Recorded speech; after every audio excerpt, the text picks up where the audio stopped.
नमस्कार, news point लेकर हाजिर हूं मैं राजीव। तो राहुल गांधी ने आज एक बार फिर बीजेपी को चौंका दिया है। बीजेपी कांग्रेस पर राहुल को लॉन्च करने का तंज कसे जा रही है और उधर राहुल गांधी एक अलग ही तरह की राजनीति देश में लॉन्च कर रहे हैं।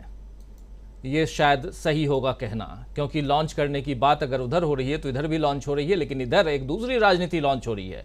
आपने देखा ही है दोस्तों कि राहुल गांधी किस तरह अचानक कहीं भी पहुंच जाते हैं। कभी बाइक मैकेनिक्स के बीच पहुंच जाते हैं, तो कभी किसानों के बीच पहुंच जाते हैं राहुल गांधी, कभी फल सब्जी बेचने वालों के बीच पहुंच जाते हैं। अभी कुछ दिन पहले आजादपुर मंडी में आपने देखा था कि राहुल गांधी पहुंचे थे, और इस बीच आजादपुर मंडी पहुंचने से पहले राहुल गांधी ने एक वीडियो देखा था। आप सबने देखा होगा कि एक वीडियो जो है काफी वायरल हुआ था। रामेश्वर नाम के एक सब्जी बेचने वाले का वीडियो था, और उस वीडियो में देश की महंगाई को लेकर के वो जो सब्जी वाला है रामेश्वर, वो कैसे परेशान है, ये वीडियो आप लोगों ने देखा होगा। उसके बाद रामेश्वर ने राहुल गांधी से मिलने की इच्छा जताई थी। आज राहुल गांधी रामेश्वर से मिले ही नहीं, बल्कि रामेश्वर के साथ उन्होंने लंच भी किया है, और राहुल गांधी का ट्वीट भी है, वो भी आपको दिखाएंगे। लेकिन उससे पहले आपको कुछ चीजें आपके सामने रखना चाहता हूं कि कैसे कभी भी किसी भी जगह राहुल गांधी लोगों से मिलने पहुंच जा रहे हैं। और अब आज दोपहर में एक तो रामेश्वर से मिलने पहुंच गए, दूसरी बात जो थी वो राहुल गांधी ओखला पहुंच गए। आपको बता दूं कि ओखला दिल्ली का इंडस्ट्रियल एरिया है। ओखला के फेज 1 इलाके में राहुल एक मोटरसाइकिल वर्कशॉप में गए और करीब आधे घंटे तक वहां रुके, लोगों से बातचीत की, उनके काम को समझा, उनकी समस्याओं के बारे में चर्चा की। भारत जोड़ो यात्रा की चर्चा भी लोगों से की कि भारत जोड़ो यात्रा ठीक है कि नहीं है, इसमें क्या परिवर्तन होना चाहिए, तमाम बातें राहुल गांधी ने वहां की। राहुल के आने की खबर आते ही ओखला में हजारों लोग इकट्ठा हो गए। बीजेपी को शायद अब भी यह समझ नहीं आ रहा है कि जिसे वो फेल लॉन्चिंग बता रही है, वो असल में बीजेपी की सारी रणनीति को फेल करता जा रहा है। खैर, राहुल को लोगों के बीच तक पहुंचने से बीजेपी नहीं रोक सकती, और यही उसकी सबसे बड़ी असफलता। ये जो विजुअल देख रहे हैं आप, ओखला के विजुअल हैं। वैसे इस वक्त बीजेपी हर घर तिरंगा अभियान में भी जुटी हुई है। देश को आजाद हुए आप जानते हैं कि 76 साल हो गए। हालांकि बीजेपी के बहुत से लोग 2014 को देश की असली आजादी का साल करार देते हैं, और इस हिसाब से ये देखिए दूसरी तस्वीर जो रामेश्वर के साथ में राहुल गांधी लंच कर रहे हैं। राहुल गांधी के घर पे हैं ये देखिए, रामेश्वर के साथ में लंच कर रहे हैं राहुल गांधी। खैर, इस दूसरी तरफ आजादी की बात थोड़ी कर लें हम कि राहुल गांधी उधर एक दूसरी राजनीति को लॉन्च कर रहे हैं, और इधर देश में 76वीं वर्षगांठ मनाई जा रही है आज़ादी की, और इस हिसाब से कि 76 साल का देश हो गया। और 2014 में बीजेपी के लोग कहते हैं कि देश को असली आज़ादी मिली, ये बीजेपी के लोग कहते हैं। और इस हिसाब से आज़ादी का अमृतकाल मनाने के लिए अभी बहुत इंतजार करना चाहिए, मगर साहब का आदेश है तो 2 सालों से देश में आज़ादी का अमृत महोत्सव मनाया जा रहा है। और बीजेपी का हिसाब किताब कितना गड़बड़ है, ये इसी बात से समझ में आ जाता है। खैर, बीजेपी का हिसाब किताब जो है उसको बीजेपी के लोग समझें, लेकिन जेडीयू के हिसाब से प्रधानमंत्री नरेंद्र मोदी इस साल आखिरी बार लाल किले पर तिरंगा फहराएंगे। आप जानते हैं कि 2014 से लेकर 2023 यानी अभी तक हर साल पीएम के तौर पर नरेंद्र मोदी ही लाल किले पर तिरंगा फहराते आए हैं और भाषण देते आए हैं। उसके पहले यानी 2014 से पहले 10 साल तक मनमोहन सिंह ने लाल किले पर तिरंगा फहराया था। अब अगले साल फिर से चुनाव होने हैं, और जेडीयू का हिसाब यह है कि मोदी को शायद ही अगले साल लाल किले पर तिरंगा फहराने का मौका मिले। यह हिसाब 26 दलों के गठबंधन इंडिया की मजबूती और कांग्रेस की दमदार तैयारियों को देखकर लगाया गया है। दरअसल कांग्रेस अब बीजेपी की जड़ें खोदने में लग गई है और उसके हर हमले का पुरजोर तरीके से जवाब दे रही है। इधर राहुल गांधी भी भारत जोड़ो यात्रा का दूसरा चरण शुरू करने के लिए तैयार हैं। इस बार कांग्रेस भारत जोड़ो यात्रा से अपने पारंपरिक वोट बैंक में दोबारा जुड़ने की कोशिश कर रही है। भारत जोड़ो यात्रा का ये चरण जो पार्ट 2 है, वो राजनीतिक पदयात्रा से भी बढ़कर साबित होने वाला है, क्योंकि इसके जरिए कांग्रेस संविधान और लोकतंत्र बचाने की मुहिम में जुटेगी, कोशिश करेगी। भारत जोड़ो यात्रा गुजरात से शुरू होने वाली है, इसकी चर्चा भी आप लोगों से कर चुके हैं हम लोग। और इस बारे में गुजरात विधानसभा में विपक्ष के नेता अमित चावड़ा, जो कांग्रेस के नेता हैं, उन्होंने कहा है कि हमने राहुल गांधी को गुजरात से भारत जोड़ो यात्रा के दूसरे चरण की शुरुआत करने का निमंत्रण भी दे दिया है, जो महात्मा गांधी और सरदार पटेल की भूमि है। गुजरात से यात्रा शुरू करने का अपना एक अलग महत्व है। वहीं भारत जोड़ो यात्रा शुरू करने से पहले राहुल गांधी मध्य प्रदेश भी जा रहे हैं, जहां साल के आखिर में चुनाव होने हैं। राहुल के एमपी दौरे की खबर उस वक्त आई है जब वहां बीजेपी एक नई मुसीबत में फंस गई है। ठेकेदारों के संघ ने एक चिट्ठी के जरिए शिवराज सरकार पर कमीशन लेकर काम करने का आरोप लगाया है। यह खबर अखबार में छपी, जिसे प्रियंका गांधी ने ट्वीट करके ट्विटर पर पोस्ट किया, लेकिन उस पोस्ट के आधार पर प्रियंका गांधी के ऊपर 41 एफआईआर दर्ज करा दी गई।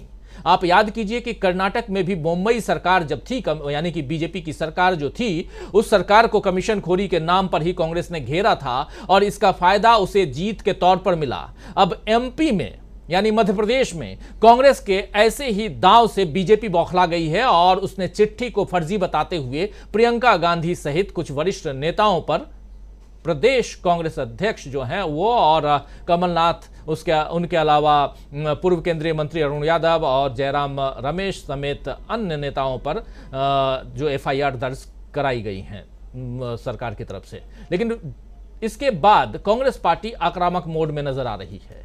कांग्रेस नेताओं का कहना है कि वो राज्य भर में जोरदार प्रदर्शन करेंगे। वहीं कांग्रेस अध्यक्ष मल्लिकार्जुन खड़गे 22 अगस्त को सागर आने वाले हैं। अभी 12 तारीख को, यानी कि कल, परसों, आज तो 14 है, परसों प्रधानमंत्री नरेंद्र मोदी ने सागर में ही सभा की थी। ऐसे में खड़गे की रैली पर सबकी निगाहें रहेंगी। और वैसे मल्लिकार्जुन खड़गे अभी कल ही छत्तीसगढ़ गए थे और वहां उन्होंने चूहे और कौवे के नाम पर बीजेपी को ऐसा घेरा कि बीजेपी हक्की बक्की रह गई। जरा सुन लेते हैं खड़गे साहब ने क्या कुछ कहा था, पहले उनको सुनते हैं, फिर राहुल गांधी की बात भी करेंगे और राहुल गांधी का लंच करते हुए जो तस्वीर है उसकी चर्चा भी करेंगे। लेकिन पहले मल्लिकार्जुन खड़गे को सुनिए। पाकिस्तान का, अरे पाकिस्तान के तो 2 टुकड़े करने वाले कौन? इंदिरा गांधी ने की। आज बांग्लादेश को लिबरेट करके डेमोक्रेसी के तहत चलने के लिए किसने कोशिश की? कांग्रेस ने की, इंदिरा गांधी जी ने की। तुम तो एक कौवा नहीं मारते, एक चूहा नहीं मारते, पहाड़ खोद के एक चूहा निकालते तो ये देखो ये चूहा मैंने निकाला था। अरे हमने तो पाकिस्तान के साथ लड़कर बांग्लादेश को लिबरेट कर दिया। 1 लाख से भी ज्यादा लोगों को जेल में रखा, फिर बाद में छोड़ दिया। ये हमारी। तो आप सुन रहे थे मल्लिकार्जुन खड़गे को, जो कह रहे हैं कि चूहा और कौवे वाली बात यहां कह रहे हैं और सबसे बड़ी बात की चुनौती दे रहे हैं बीजेपी को कि आप 70 साल कहते रहे हैं, आप कहते रहे कि कांग्रेस ने कुछ नहीं किया, लेकिन कांग्रेस ने क्या कुछ किया इसकी पूरी तस्वीर यहां रख रहे हैं मल्लिकार्जुन खड़गे, कांग्रेस के प्रेसिडेंट। कांग्रेस की ओर से ऐसे तीखे वार की उम्मीद बीजेपी ने नहीं की थी दोस्तों, लेकिन अब उसे समझ में आ रहा होगा कि इस बार मुकाबला कितना मुश्किल है, कड़ा है। और इस कड़े मुकाबले में बीजेपी क्या केवल खोखले शब्दों के सहारे टिक पाएगी? आज इसी बात की चर्चा करेंगे और चर्चा यह भी करेंगे कि कांग्रेस कैसे कर रही है दमदार तैयारी। इन तैयारियों में बीजेपी कितना पिछड़ रही है, इन तैयारियों में राहुल गांधी की क्या भूमिका है, इन तैयारियों में दूसरे दलों की क्या भूमिका है, इन सब पर हम चर्चा करेंगे। राहुल गांधी की चर्चा आज इसलिए क्योंकि राहुल गांधी 2 दिन के लिए वायनाड थे और वायनाड से जब पहुंचे दिल्ली तो उन्होंने आज 2 धमाका कर दिया। पहला धमाका कि आप एक तस्वीर ले आइए, रामेश्वर सब्जी वाला जिसके साथ राहुल गांधी लंच कर रहे हैं, और दूसरा धमाका कि राहुल गांधी पहुंच जाते हैं ओखला इंडस्ट्रियल, ये देखिए। और दूसरा ये लंच कर रहे हैं राहुल गांधी, अपने घर पर बुलाते हैं इस सब्जी वाले को और इनके साथ जिस सब्जी वाले की इच्छा थी कि राहुल गांधी से मिले, जिस सब्जी वाले के आंखों में आंसू थे क्योंकि देश में इतनी महंगाई है कि वो सब्जी नहीं खरीद पाता है, सब्जी नहीं बेच पाता है। और उसके बाद जो ये देखिए ये जो तस्वीर है, ये भीड़ की ऐसी तस्वीर क्योंकि राहुल गांधी ओखला पहुंचे, हजारों की संख्या में वहां लोग इकट्ठा हो गए। कुछ तो चल रहा है, ये क्या कुछ चल रहा है कांग्रेस के अंदर और क्यों घबराई हुई है बीजेपी, इसको समझने की कोशिश करते हैं। चलिए, हमारे साथ कुछ वरिष्ठ साथी जुड़े हुए हैं, उन सबसे आपका पहले परिचय करवाता हूं और इस चर्चा को आगे बढ़ाते हैं। देखिए, इस वक्त 6 वरिष्ठ साथी जुड़े हुए हैं हमारे साथ जुड़े हुए हैं वरिष्ठ और पूर्व आईपीएस ऑफिसर विजय शंकर सिंह जी, आपका स्वागत करता हूं सिंह साहब। हमारे साथ जुड़े हुए हैं प्रमोद अग्रवाल जी, प्रमोद जी आपका स्वागत है। हमारे साथ जुड़े हुए डॉक्टर प्रकाश हिंदुस्तानी जी, सीधे मध्य प्रदेश से। प्रकाश जी आपका स्वागत है। इधर दिल्ली से हमारे साथ जुड़े हुए हैं प्रशांत टंडन जी, वरिष्ठ पत्रकार हमारे साथी, और अमलेंदु उपाध्याय जी इधर दिल्ली से जुड़े हुए हैं। आप दोनों का स्वागत। और स्वागत करता हूं डॉक्टर दीपक पाचपोर जी, आप जुड़े हुए हैं हमारे साथ सीधे छत्तीसगढ़ से। छत्तीसगढ़ में कल मल्लिकार्जुन खड़गे जिनका भाषण आप सुन रहे थे। और स्वागत इस्तकबाल आप तमाम दोस्त साथी शुभचिंतक आप सबका जो अब तक जुड़ चुके हैं, जुड़ने वाले हैं इस कार्यक्रम में। राहुल गांधी की चर्चा, रोज राहुल गांधी कुछ ना कुछ खबर ऐसी दे देते हैं कि चर्चा में वो खुद ब खुद आ जाते हैं। आज की जो तस्वीरें आप देख रहे हैं, प्रशांत टंडन जी आपके पास सबसे पहले आना चाहता हूं। आज की जो तस्वीर हम देख रहे हैं, 2 तस्वीरें, एक ओखला इंडस्ट्रियल एरिया में राहुल गांधी पहुंचते हैं और मोटर साइकिल वर्कशॉप में वहां ठहरते हैं, लोगों से बातचीत करते हैं, पूछते हैं। वहां की तस्वीरें भी अभी थोड़ी देर हमारी टीम वहां पहुंची हुई है, वहां से कुछ तस्वीरें अभी भेज रही है, वो भी हम अभी आप लोगों तक पहुंचाएंगे। क्या कुछ आज हुआ, हो सकता है कुछ लोगों से जिनसे मिले उनसे बातचीत की तस्वीर भी आप लोगों तक पहुंचाएं। और दूसरी तस्वीर आपने देखी कि राहुल गांधी 10 जनपद पे अपनी माता जी के साथ अभी रह रहे हैं और लंच कर रहे हैं रामेश्वर के साथ, सब्जी वाले के साथ में। कैसे देखा जाए, लॉन्च हो रहे हैं राहुल गांधी, ये माना जाए जो प्रधानमंत्री नरेंद्र मोदी कह रहे थे, और ये माना जाए कि जो कह रहे थे कि एक प्रोडक्ट को कितनी बार लॉन्च करेगी कांग्रेस। लेकिन राहुल गांधी ने ट्वीट भी किया है रामेश्वर के साथ मिलने के बाद, लंच करने के बाद। जरा उस ट्वीट को ले आइए।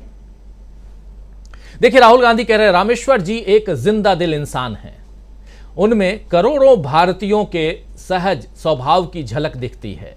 विपरीत परिस्थितियों में भी मुस्कुराते हुए मजबूती से आगे बढ़ने वाले ही सही मायने में भारत भाग्य विधाता हैं। बहुत शानदार ट्वीट, शानदार ट्वीट। यहीं से शुरुआत करते हैं। प्रशांत टंडन जी आपके पास आता हूं। प्रशांत जी, इस ट्वीट से ही शुरुआत करते हैं, कैसे देखा जाए? राजीव जी, जब आप बात कर रहे हैं आज़ादी की 76वीं सालगिरह की पूर्व संध्या पर, और भारत के संविधान का प्रियम्बल आप पढ़िए, तो प्रियम्बल एक बहुत इंपॉर्टेंट सेंटेंस वहां आता है जो भाईचारे का सेंटेंस है। और भाईचारे के सेंटेंस में वो कहते हैं डिग्निटी ऑफ इंडिविजुअल, व्यक्ति की गरिमा। ये तस्वीर, ये जो रामेश्वर जी आज वहाँ पे खाना खाने गए 10 जनपद में, ये डिग्निटी ऑफ इंडिविजुअल की मिसाल है। और बहुत अहम दिन है कि जब कल हम आज़ादी की 76वीं सालगिरह मनाएंगे।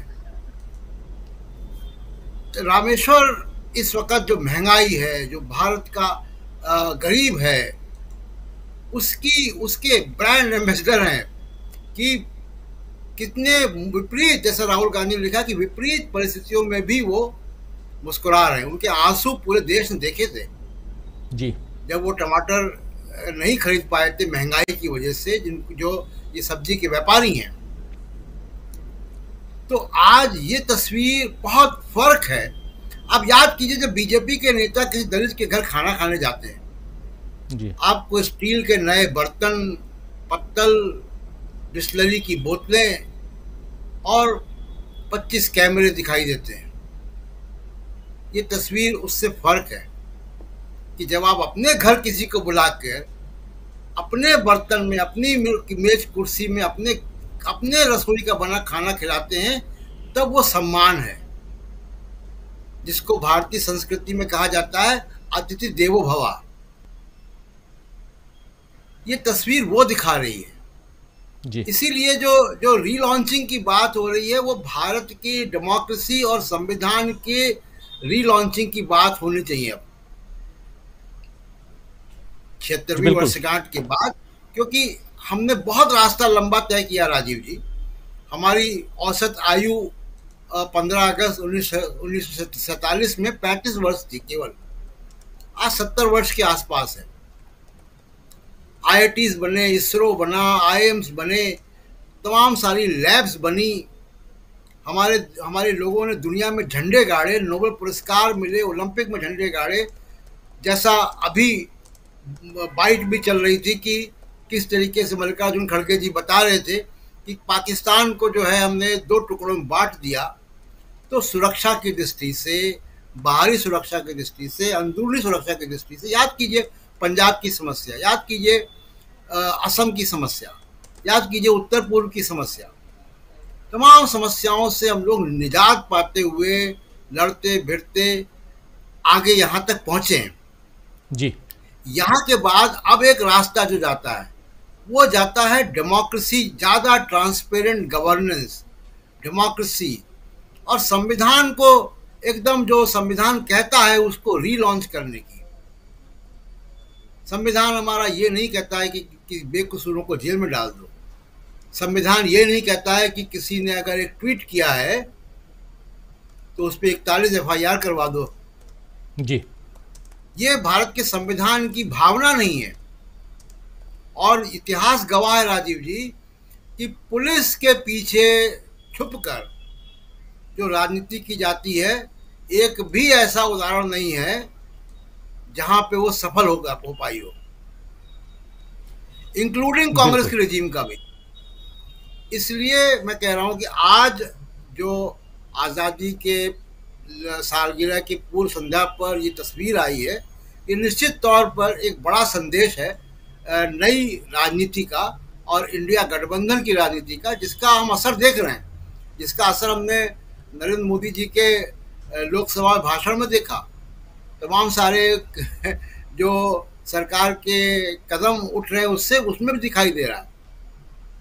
तो इसलिए आज की तारीख में एक अहम संदेश जो है वो तस्वीरें दे रही है राजीव जी। ये तस्वीरें, जिन तस्वीरों की हम बात कर रहे हैं, यहाँ प्रशांत टंडन जी बात कर रहे हैं, वो तस्वीरें जो हैं वो सबसे बड़ी तस्वीर की वायनाड से जब राहुल गांधी लौट के आते हैं और सीधे रामेश्वर सब्जी वाले से मिलते हैं और सब्जी वाले को बुलाते हैं, घर पे खाना खिलाते हैं, साथ में लंच करते हैं। इसके बाद जब राहुल गांधी निकलते हैं अपने घर से, एक ट्वीट करते हैं रामेश्वर के साथ में। उस ट्वीट को फिर से ले आइए स्क्रीन पे। और उस ट्वीट के बाद राहुल गांधी जब ट्वीट करते हैं उसके बाद वो ओखला पहुंचते हैं। लेकिन इस ट्वीट में देखिए रामेश्वर सब्जी वाला लिख रहे हैं राहुल गांधी की, रामेश्वर जी एक जिंदा दिल इंसान हैं, उनमें करोड़ों भारतीयों के सहज स्वभाव की झलक दिखती है। विपरीत परिस्थितियों में भी मुस्कुराते हुए मजबूती से आगे बढ़ने वाले ही सही मायने में भारत भाग्य विधाता हैं। ये कह रहे हैं कि विपरीत परिस्थितियों में भी मुस्कुराते हुए मजबूती से आगे बढ़ने वाले ही सही मायने में भारत भाग्य विधाता हैं।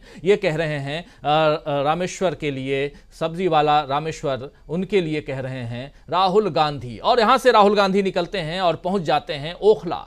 ओखला आप जानते हैं दिल्ली का इंडस्ट्रियल एरिया है और ओखला फेज 1 में पहुंचते हैं राहुल गांधी। वहां पर भी लोगों से बातचीत करते हैं और उनसे पूछते हैं भारत जोड़ो यात्रा के बारे में, उनसे पूछते हैं आज और कल क्या कुछ चल रहा है उसके बारे में, उनकी दिनचर्या, उनके लोगों से बातचीत, वो तमाम चीजें वहां होती हैं। राहुल गांधी उन लोगों से भी मिलते हैं। तो ये एक अलग तस्वीर आपके सामने राहुल गांधी पेश कर रहे हैं और यहीं से हम समझने की कोशिश करेंगे। लेकिन ये हमारी एक्सक्लूसिव तस्वीर आप तक हम पहुंचा रहे हैं, जो तस्वीर ओखला की है, ये तस्वीर आप तक हम पहुंचा रहे हैं। जरा बहुत ज़्यादा हिलती डुलती तस्वीर है, लेकिन इंपॉर्टेंट इसलिए भी है क्योंकि यहाँ राहुल गांधी थे और देखिए कितनी भीड़ है लोगों की। ये तस्वीर और भी थोड़ा सा कुछ तस्वीरें अभी थोड़ी देर बाद आएंगी हमारे पास, तो उन तस्वीरों को भी हम दिखाएंगे। लेकिन आना चाहता हूँ सीधा प्रमोद अग्रवाल जी के पास में। प्रमोद जी, क्या राहुल गांधी जो कुछ कर रहे हैं आज की तारीख में, कल जब वो वहाँ वायनाड में थे तो कुछ बच्चियाँ, डिसेबल्ड लोगों के लिए एक उन्होंने हॉस्पिटल भी की आधारशिला रखी है और कुछ बच्चियों के साथ मिले वो, और एक बच्ची रो रही थी, आंखों के आंसू पोंछते हुए राहुल गांधी देखे गए। वो तस्वीर भी थोड़ी देर में अगर हो सकेगा तो आप लोगों के बीच पेश करूंगा। लेकिन ये तमाम तस्वीरें जो हैं, क्या राजनीतिक तौर पर देखा जाए तो कांग्रेस की जो चुनावी तैयारी है उसमें ये जो दमदार तैयारी हम लिख रहे हैं उसमें वो दमदारी के साथ ये तस्वीरें सामने अगर हम रखते हैं तो फायदा दिलाते हुए सियासी तौर पर फायदा दिलाते हुए कांग्रेस को दिखाई देती हैं, या एक सोशल इशू है और इस पर राहुल गांधी काम कर रहे हैं, इसके अलावा कुछ नहीं, ऐसा कहा जाए? राजीव जी, राहुल गांधी जी ने जब उनको संसद से हटाया गया था और उनकी सदस्यता समाप्त कर दी गई थी, तो एक प्रेस कॉन्फ्रेंस ली थी उन्होंने, और उन्होंने कहा था कि मैं अपना काम कर रहा हूं, मुझे संसद की जरूरत नहीं है, मुझे जो करना है मैं उस पर अडिग हूं और काम करता रहूंगा। उसके बाद वो संसद आए और फिर उन्होंने सरकार को अपने हिसाब से जो भी उनके दोषारोपण था उसको किया। लेकिन एक बात उन्होंने तय कर दी है कि अब वो उस पिच पर खेल रहे हैं जिस पर विजय सुनिश्चित होती है। यह पहली बार हो रहा है पिछले 10 सालों में कि कांग्रेस भारतीय जनता पार्टी के बनाए मैदान और भारतीय जनता पार्टी की बनाई पिच पर नहीं बैटिंग कर रही है।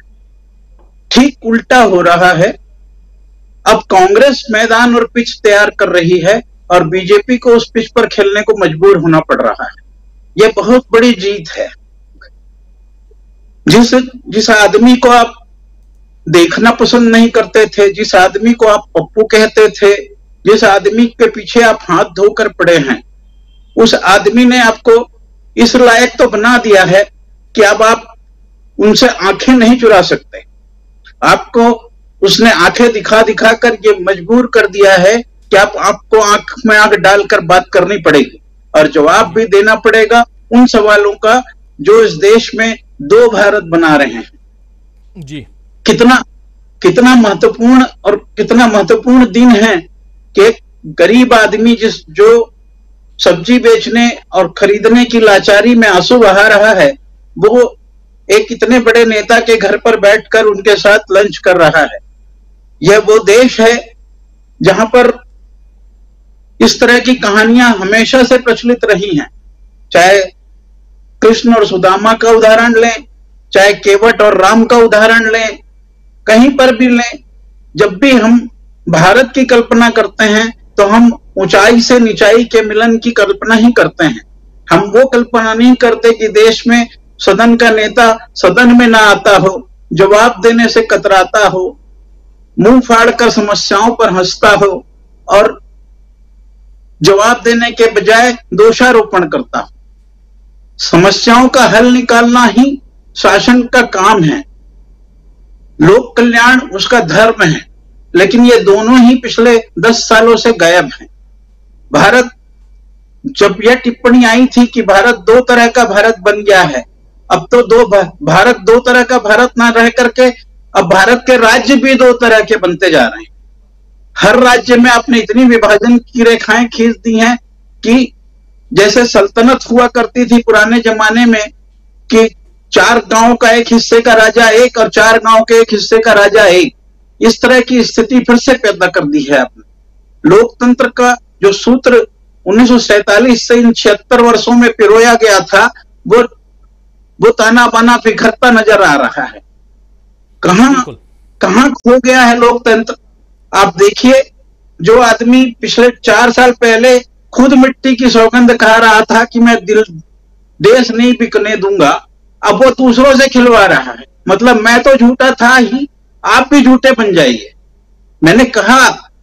मैंने लिखा भी है इस बात को कि आप वो मिट्टी कहां से लाएंगे जिसमें देश की महिलाओं को नंगा ना घुमाया जा रहा हो? वो मिट्टी कहां से लाएंगे जहां दलितों पर अत्याचार नहीं किया जा रहा हो? वो मिट्टी कहां से लाएंगे जहां पर आदिवासियों के सर पर पेशाब ना किया जा रहा हो? वो मिट्टी कहां से लाएंगे जिसमें अयोध्या के नाम पर भ्रष्टाचार ना किया जा रहा हो, सड़क बनाने के नाम पर भ्रष्टाचार ना किया जा रहा हो, पेंशन की राशि पर भ्रष्टाचार ना किया जा रहा हो?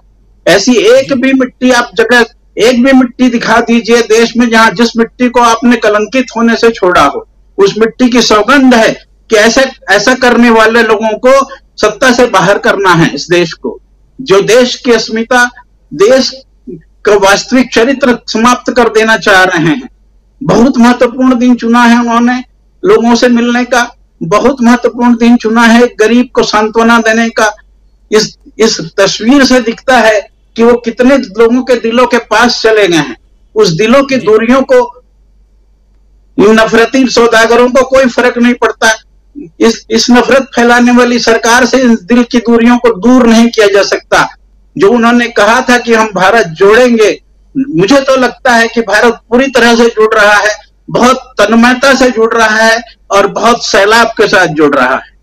जी बिल्कुल सही कह रहे हैं। बहुत तन्मयता के साथ, बहुत सैलाब के साथ भारत अच्छी तरह से जुड़ रहा है और भारत जोड़ो यात्रा निकालने का मेन मकसद यही था राहुल गांधी का। लेकिन राहुल गांधी देखिए लगातार, अभी किसानों के बीच राहुल गांधी गए थे, हरियाणा के किसान वहां धान की रोपाई की राहुल गांधी ने। उसके बाद वहां जो किसान महिलाएं थीं उनके साथ उन्होंने उस समय उनके द्वारा बनाए गए खाने को खाया। उसके बाद उनको अपने घर बुलाया और वो महिलाएं उनके घर पे आईं। यहाँ राहुल गांधी, सोनिया गांधी और प्रियंका गांधी ने मिलकर इन लोगों को खाना खिलाया। और आज उसी घर में रामेश्वर जी को खाना खिलाते हुए राहुल गांधी दिखाई दे रहे हैं, जो तस्वीर आप लोग देख रहे थे अभी। और उसके अलावा राहुल गांधी पहुंचते हैं आज ही Okhla industrial area. Okhla industrial area से अभी थोड़ी देर बाद हमारी सहयोगी परवीन शेख जुड़ेंगी और वहाँ क्या कुछ हुआ वो हम आपको बताएंगे। लेकिन कोशिश कर रहे हैं हम जल्दी से जल्दी जोड़ें। हालांकि कल 15 अगस्त है, आज़ादी का दिवस, आज़ादी का दिन, स्वतंत्रता दिवस। और अब चारों तरफ दिल्ली में आप जानते हैं कि सुरक्षा कारणों से बंद के लिए जल्दी दुकानें सब कुछ बंद की जा रही हैं। लेकिन फिर भी कोशिश करते हैं कुछ लोग अगर वहाँ हों तो उन लोगों को हम साथ में आपके बीच लेकर आएँ। इसी कार्यक्रम के दौरान थोड़ी देर इंतजार कीजिए। आना चाहता हूं डॉक्टर प्रकाश हिंदुस्तानी जी आपके पास। कैसे देख रहे हैं प्रकाश हिंदुस्तानी जी, आप जहां हैं वहां चुनाव है। देखिए 2-3 साथी हमारे, अभी प्रमोद अग्रवाल जी छत्तीसगढ़ से हमारे साथ जुड़े हुए हैं, डॉक्टर दीपक पाचपोर जी छत्तीसगढ़ से जुड़े हुए हैं और आप मध्य प्रदेश से जुड़े हुए हैं। और तीनों जो आप लोग चुनावी राज्यों से जुड़े हुए हैं, आप मध्य प्रदेश और ये दोनों छत्तीसगढ़ से। छत्तीसगढ़ का हाल तो समझ ही रहे हैं, लेकिन मध्य प्रदेश का जो हाल है उसमें राहुल गांधी यहां जो कुछ कर रहे हैं इसका असर पड़ता हुआ दिखाई दे रहा है क्या, या सिर्फ और सिर्फ हम वहां एफआईआर का गेम देखेंगे? कर्नाटक में बीजेपी इसी भ्रष्टाचार के नाम पर 40% सरकारा के नाम पर बीजेपी आउट हो गई। क्या 50% की सरकार के नाम पे अब मध्य प्रदेश से भी बीजेपी आउट होने वाली है? ऐसा दिख रहा है। और ऐसे में राहुल गांधी दिल्ली में जो काम कर रहे हैं उसका कितना असर वहां पड़ता हुआ दिखाई देता है? राजीव जी, राहुल गांधी इस तरह आम लोगों से मिल रहे हैं जी, राहुल गांधी जिस तरह से आम लोगों से मिल रहे हैं, खेतों खलिहानों में, मोटर मैकेनिकों से, सब्जी वालों से, फेरी वालों से, छोटे दुकानदारों से, इससे अच्छा संदेश गया है। भारत जोड़ो यात्रा के दौरान भी वे इन तमाम लोगों से मिलते रहे थे, आम लोगों से, खास करके विद्यार्थियों से, और उनकी बहुत से ऐसे लोगों से मिले थे जो कोई नियोजित यात्रा नहीं थी। ये मन की बात की तरह उनका कार्यक्रम नहीं था कि पहले से निर्धारित है, सवाल निर्धारित है, जवाब निर्धारित है, न सवाल का मतलब है न जवाब का मतलब है, ऐसा नहीं है। दूसरी बात, ये तो 50% की बात मध्य प्रदेश में उठी है, इससे बीजेपी खुद परेशान है, क्योंकि बीजेपी इस मामले को जितना तूल देगी पता चलेगा कि कहीं कहीं तो भ्रष्टाचार का आंकड़ा इससे भी ऊपर चला गया है। देखिए, महाकाल लोक में जो प्रतिमाएं खंडित हुई थी वो बताती कि कमीशन कितना था। इंदौर के पास धार में कारम बांध 1 साल पहले टूट गया था, उससे करीब 1 दर्जन गांवों की फसलें चौपट हो गई, लोगों के घर तबाह हो गए, मवेशी बह गए। उस बांध के ऊपर वो बांध जिसने बनाया था उसी ठेकेदार को, उसी कंपनी को दूसरे ठेके दे दिए गए। क्यों दे दिए गए पता नहीं। मध्य प्रदेश में ही भोपाल के पास मंडी द्वीप में करीब 525 करोड़ का एक सर्विस लेन का पुल गायब हो गया, क्योंकि कमीशन राज। व्यापम कांड है, डंपर कांड है, पोषण आहार घोटाला है, एक से बढ़कर एक घोटाले ऐसे जिनके बारे में कोई चर्चा नहीं होती। और मध्य प्रदेश की जो सबसे बड़ी बात यह है कि मध्य प्रदेश की सरकार जो जांच करती है उस जांच में जो भ्रष्ट अधिकारी हैं उन्हें प्रमोशन देती है। जैसे उमरिया जिले के बिरसिंहपुर में एक एसडीएम थे नीलांबर मिश्रा, उनको रिश्वत लेने के मामले में रीवा के लोकायुक्त ने पकड़ा, जांच चली, लेकिन उनका प्रमोशन हो गया और वो एडीएम यानी एडिशनल डिस्ट्रिक्ट मजिस्ट्रेट बना दिए गए। भोपाल के राजकीय प्रेस में एक बंदा था विलास मत्थनवार, भ्रष्टाचार के मामले में फंसा, उसे प्रमोशन दे दिया गया। जो जितने भ्रष्टाचार के नॉन बेलेबल एक्ट हैं उनमें भ्रष्टाचार निवारण अधिनियम के तहत जो भी केस दर्ज होते हैं वो धाराएं गैर जमानती हैं, लेकिन 2018 में इसको संशोधन करके रिश्वत के मामले में केवल धारा 7 में मुकदमा दर्ज किया जाता है, बहुत साधारण से मामले में, और जो अपराधी पकड़े जाते हैं किसी को सजा नहीं होती। मध्य प्रदेश में पिछले 10 वर्षों में किसी भी रिश्वतखोर को जेल नहीं हुई है, ये इस बात का सबूत है। अधिकांश मामलों में अधिकांश समय मध्य प्रदेश में किसकी सरकार थी, सब 2165 घूसखोर पकड़े गए, लेकिन एक भी आदमी जेल नहीं गया।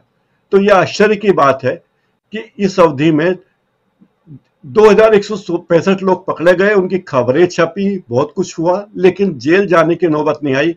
कईयों को प्रमोशन दे दिया गया और सरकार ने कुछ न कुछ कानूनी नुक्ताचीनी की। ये भ्रष्टाचार के केस तो छोटे हैं, मध्य प्रदेश में ऐसे प्रकाश जी, 1 मिनट आपको रोकना चाहूंगा। प्रवीण शेख हमारे साथ जुड़ गई हैं सीधे उस जगह से जहां अभी से थोड़ी देर पहले, 2 घंटे पहले राहुल गांधी पहुंचे थे, ओखला इंडस्ट्रियल एरिया में। प्रवीण जी, आपका स्वागत करता हूं। आवाज आ रही है मेरी? बहुत बहुत धन्यवाद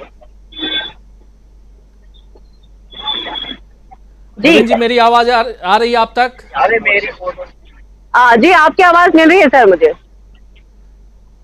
ठीक है प्रवीण जी, क्या कुछ है वहां के लोगों से, अगर कुछ बात हुई हो तो, राहुल गांधी से अगर कुछ लोग मिले हों तो ये बताइए कि क्या कुछ वहां के लोग कह रहे हैं, क्या बातचीत हुई, राहुल गांधी ने क्या बातचीत की इन लोगों से?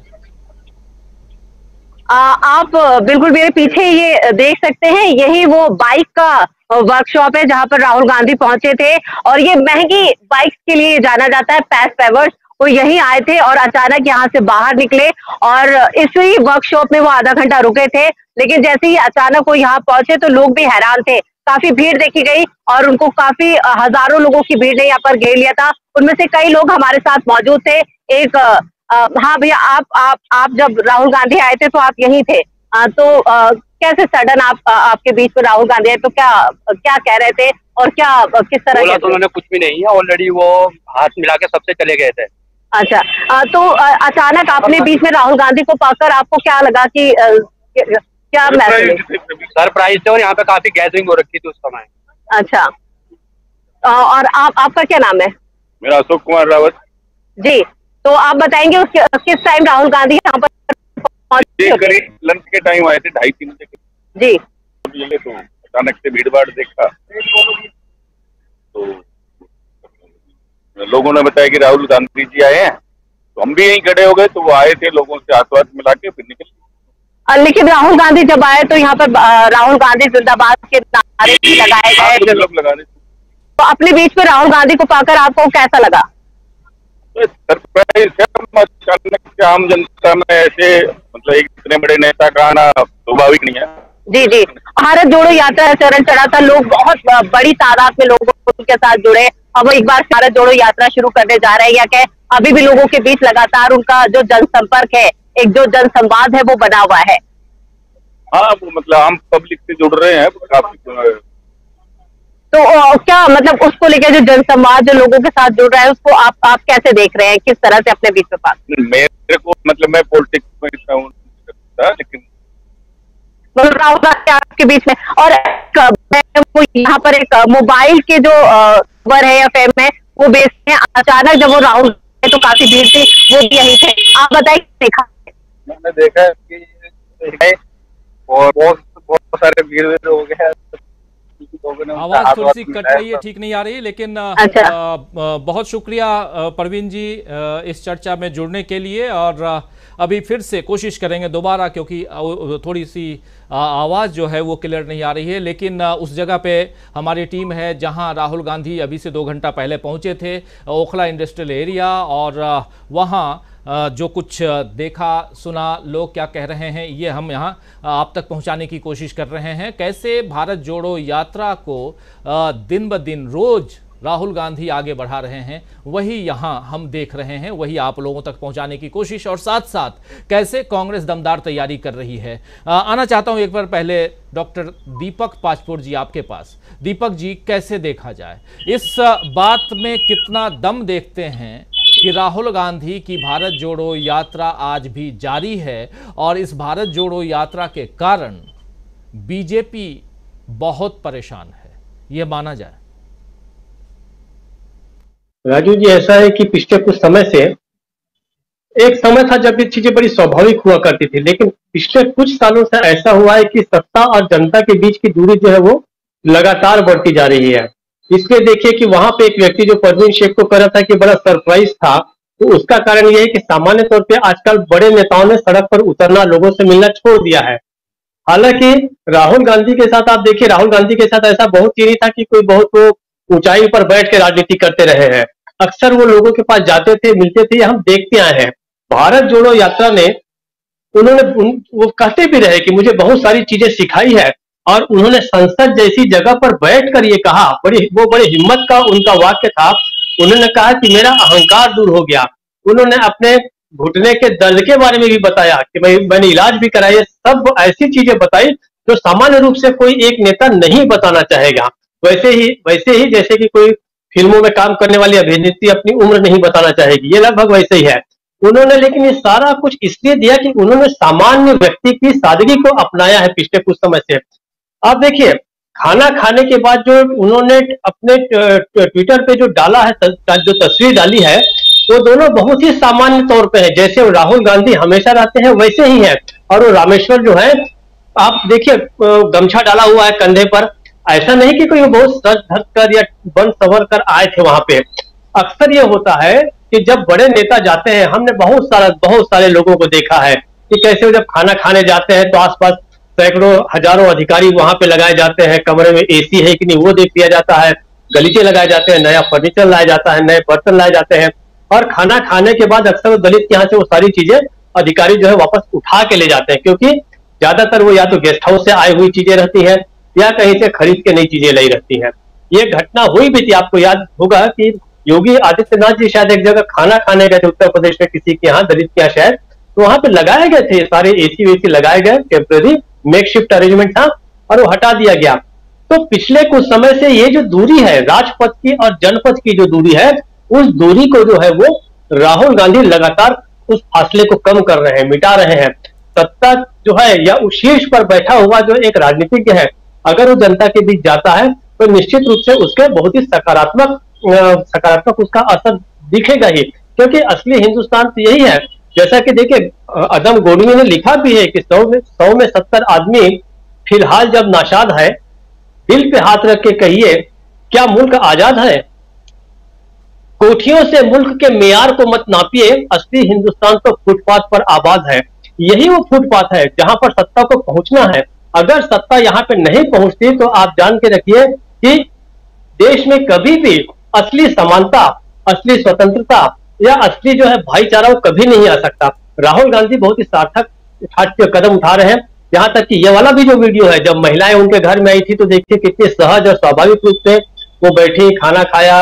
यही चीज होनी चाहिए। ताम झाम के साथ अगर भोजन होता है तो वो भोजन जब पूरा राजनीतिक होता है। मुझे ऐसा लगता है लोगों के दिल में बात बहुत गहरे तक उतरेगी और इसका असर जो है हमें देखने को मिलेगा। वैसे लोकतंत्र के लिए बहुत ही खुशी की बात है कि इस तरीके से फासला जो है वो कम हो रहा है। सभी नेताओं को, किसी भी पार्टी के हों, उनको इस फासले को दूर करना चाहिए। राजीव जी। जी बिल्कुल बिल्कुल, ये जनता के बीच और नेताओं के बीच का जो फासला है उसको कम करना चाहिए। इस फासले को मिटा देना ज़्यादा बेहतर होगा। लेकिन क्या ऐसा हो रहा है? जन नेता क्या ऐसा करते हैं? लेकिन राहुल गांधी ऐसा कर रहे हैं। राहुल गांधी पिछले दिनों अभी एक भाषण दे रहे थे आदिवासी महोत्सव में। उस भाषण के कुछ अंश को अभी थोड़ी देर में आपको सुनाऊंगा। और वहाँ जब जो बात कह रहे थे, इसलिए सुनाना यहाँ ज़रूरी है क्योंकि जो बात वो कह रहे थे उसमें सबसे इम्पॉर्टेंट बात ये थी कि मैं दिल्ली में रहता हूँ, ज़्यादा दूर नहीं हूँ, जब भी ज़रूरत हो आप मेरे पास आ सकते हैं। जरा सुन लेते हैं ये क्यों कह रहे थे और इसके क्या मायने हैं। कांग्रेस की दमदार तैयारी में ये सारी बातें कैसे यहाँ जरूरी दिखाई देती हैं, जरा सुनते हैं पहले राहुल गांधी क्या कुछ कह रहे थे। मैं आपका सिपाही हूं, दिल्ली में रहता हूं, मगर जब भी आप चाहो मुझे आप राजस्थान बुला लो, अपने घरों में बुला लो और जो भी आप चाहते हो आप मुझसे पूछो, हमारी सरकार से पूछो और हम दिल से आपकी पूरी मदद करेंगे। हम चाहते हैं कि जो आपका हक है आपको मिले, जो आपके सपने हैं वो पूरे हों, आपके बच्चे यूनिवर्सिटी, कॉलेज और जिंदगी में तेजी से आगे बढ़ें।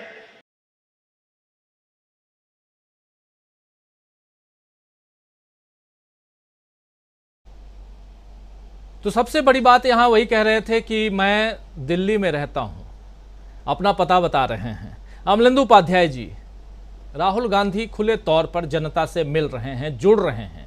अमलेंदु जी, राहुल गांधी का ये जो जुड़ना है यही तो भारत जोड़ो यात्रा है। और यहाँ से इसलिए ये बात यहाँ उनके अलग अलग पहलुओं को यहाँ टटोलने की कोशिश इसलिए हम कर रहे हैं कि कांग्रेस कैसे दमदार तैयारी कर रही है। ज़रा आपका नज़रिया इस पर। राजीव जी, एक शेर है कि घर से मस्जिद बहुत दूर चलो यूं करने, किसी रोते हुए बच्चे को हंसाया जाए। तो रामेश्वर जी तो राहुल गांधी के साथ बैठ के भोजन कर रहे हैं, जिनको राम मंदिर बनाना है बनाते रहे अपना। रामेश्वर जी तो राहुल गांधी के साथ हैं और असली जनता, असली राम जो है इन रामेश्वर में ही बसते हैं। राम मंदिर में तो भगवान राम विराजते हैं, लेकिन असली राम जो है, जो खटखट के वासी राम है, वो इन रामेश्वर में ही विराजते हैं और वो रामेश्वर राहुल गांधी के साथ है।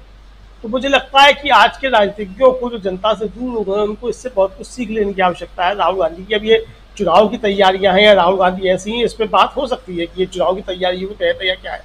मुझे लगता है कि चुनाव की तैयारियों के तहत नहीं है, ये राहुल गांधी का स्वभाव है, लोग इसको अच्छे तरीके से समझ रहे हैं।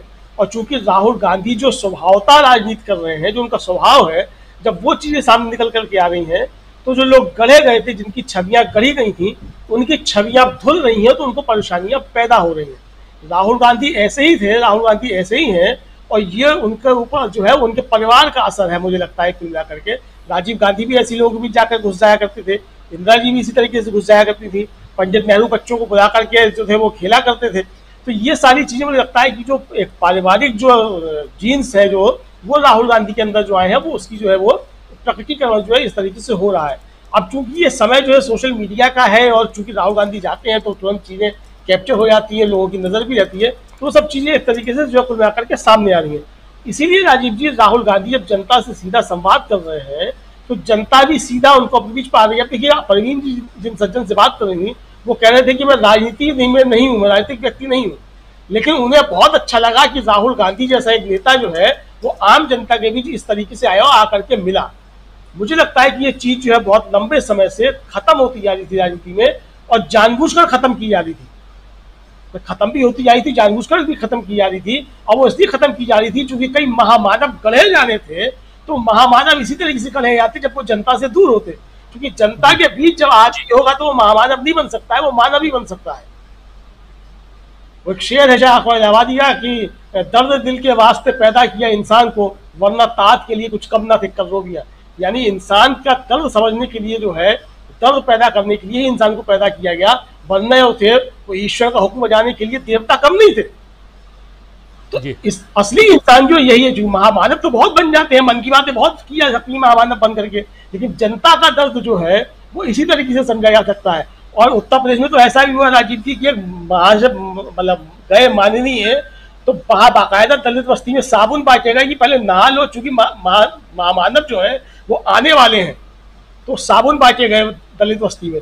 मतलब ये एक तरफ ये है और एक तरफ किस तरीके से जनता भी जाकर के सीधा जो वो संपर्क हो रहा है और किस तरीके से रामेश्वर जी जो है वो बैठे हुए भोजन कर रहे हैं। मुझे लगता है कि ये जो राजनीति का अंतर है समझने की जनता को भी आवश्यकता लगी।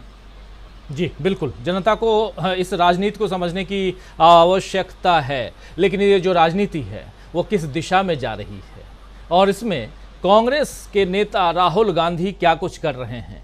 क्या राहुल गांधी ने पूरी की पूरी राजनीति की दिशा ही चेंज कर दी है?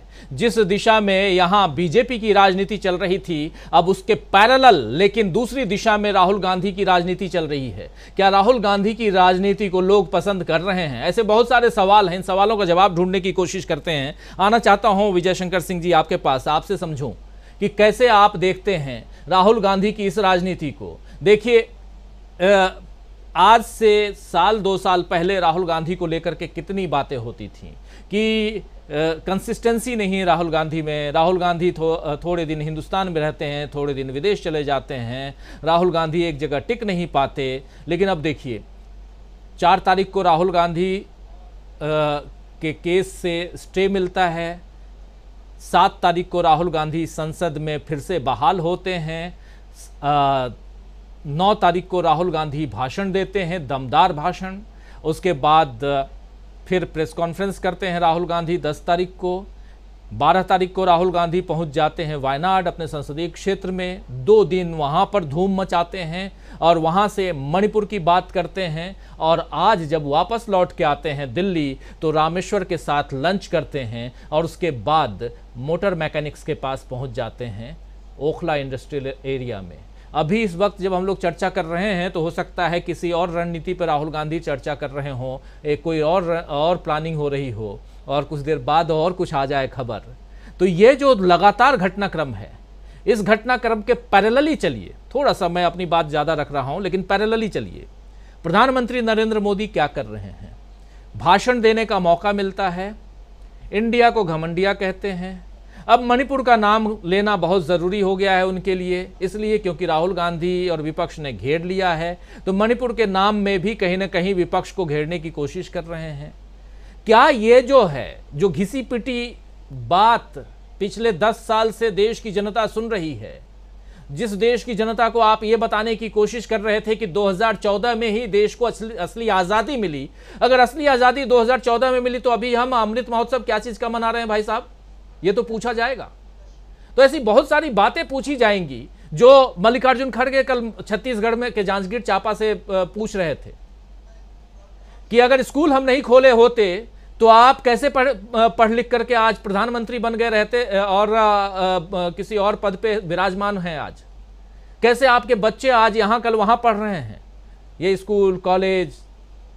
और अभी प्रशांत टंडन जी कह ही रहे थे कि जब आज़ादी के समय हमारे देश की औसत आयु जो थी वो 35 साल थी और आज 70 साल कैसे है, बिना एम्स खोले हुए, बिना हॉस्पिटल खोले हुए, पढ़ लिख करके आप इतने बड़े ऐसे ही हो गए। तो बहुत सारे सवाल हैं, इन पैरेलली दोनों सवालों को अलग अलग दिशाओं में जरा आपसे समझना चाहता हूं। निश्चित रूप से कांग्रेस की दमदार तैयारी है और ये तैयारी और मुझे दमदार होती हुई दिख रही है। सबसे पहले तो भारतीय जनता पार्टी की मैं इस बात पर कहना चाहूंगा कि इनका शुरू से ही यह रणनीति रही है कि किसी तरीके से कांग्रेस और कांग्रेस में भी विशेषकर गांधी परिवार के एलिमेंट को, गांधी परिवार का जो अंश है उसे हतोत्साहित किया जाए। तरह तरह के झूठे मीम्स बनाकर, आईटी सेल द्वारा झूठ फैलाकर, तरह तरह की बातें करके, राहुल गांधी का चरित्र हनन करके, सोनिया गांधी को दुनिया की 4थी सबसे अमीर महिला जैसी बातें करके, यहाँ तक कि जवाहरलाल नेहरू जी की वल्दियत, सुकूनत, उन सबको बदलते हुए उन्हें किसी गयासुद्दीन के परिवार से जोड़ते हुए ये सब चीजें की गई। शुरू में लोगों पर इस पर यकीन हुआ। ऐसा नहीं था कि सबको यकीन हुआ, यकीन कम लोगों को हुआ, लेकिन इसका प्रतिरोध नहीं हो रहा था। लोग उसको यूं ही समझ रहे थे कि चलिए हो रही है, बात हो रही है, कोई बात नहीं है। लेकिन भारत जोड़ो यात्रा जो राहुल गांधी ने शुरू की, यह न सिर्फ भारतीय राजनीति का एक मील का पत्थर है, बल्कि कांग्रेस के इतिहास में भी इसका वही स्थान होगा जो दांडी यात्रा का हुआ था। जिसके बाद चीजें बदलने लगी थी। भारत जोड़ो यात्रा के बाद भारतीय जनता पार्टी के सामने ये चुनौती हो गई कि वह उन सब चीजों को जिनको वो अपने कार्यकर्ताओं के दिमाग में बिठा चुकी थी और जनता के दिमाग में बिठा चुकी थी कि राहुल गांधी एक गैर जिम्मेदार और पार्ट टाइम पॉलिटिशियन हैं, कभी यहाँ रहते हैं, कभी गायब हो जाते हैं, कभी विदेश में चले जाते हैं। पात्रा कहते हैं कि लंदन की हर गली में वाड्रा और राहुल गांधी का मकान है, तरह तरह के झूठ फैलाए जाते हैं। अब वो झूठ चल नहीं रहा है। जब लोगों ने राहुल गांधी को सड़कों पर देखा, 4000 किलोमीटर पैदल चलते हुए देखा, एक दिन भी उन्होंने स्किप नहीं किया, कहीं कोई उनके चेहरे पे इस तरह का भाव नहीं था कि वो किसी ऐसे अभिजात्य परिवार से आते हैं, ऐसे किसी एरिस्टोक्रेटिक फैमिली से आते हैं जो जनता से मिलने में परहेज करते हैं। एक सामान्य कपड़े में भी पहन के उन्होंने पूरी लंबी यात्रा पूरी की। तो जनता को राहुल गांधी की बात समझ में आने लगी और जनता उनके साथ जुड़ने लगी। अब इसका कोई काट भारतीय जनता पार्टी के पास नहीं है। इसका काट एक ही हो सकता है कि इन्होंने 10 साल में अपनी उपलब्धियां की होती, लेकिन इनकी कोई उपलब्धियां नहीं रही। जब ये गिनाते हैं कि हम तीसरी या पांचवी बड़ी इकॉनमी बन गए हैं, तब भूल जाते हैं कि 80 करोड़ लोग 5 किलो अनाज पर जीवन गुजार रहे हैं। पर कैपिटा इनकम गिर रही है। इनकम टैक्स में जो फाइल हुआ करता था, जो रिटर्न फाइल होते थे, जो इनकम टैक्स देने वाले थे, उनकी संख्या गिर रही है और पूरी की पूरी दौलत 2 बड़े पूंजीपति घरानों के यहाँ जा रही है। मनी लॉन्ड्रिंग के लिए 50 लाख के मनी लॉन्ड्रिंग पर केरल के एक पत्रकार के खिलाफ पीएमएलए का मुकदमा कायम होता है और 2 साल जेल में रहता है, मुश्किल से जमानत होती है। लेकिन 20,000 करोड़ रुपए का निवेश कैसे हुआ, इस पर ईडी चुप है और शायद ही उनके यहाँ इसमें कुछ मुगाहट हो तो उसको करें। बहरहाल उनकी हिम्मत भी नहीं है ऐसा करने की, ये बात भी सही है। मुझे राहुल गांधी की बात में जो सबसे अच्छी चीज ये लगती है कि एलिमेंट ऑफ सरप्राइज है। कब क्या है किसी को पता नहीं चलता, जब हो जाता है तब लोगों को समझ में आता है। ये एलिमेंट ऑफ सरप्राइज आज देखा। और जिस तरीके से रामेश्वर जी को इन्होंने अपने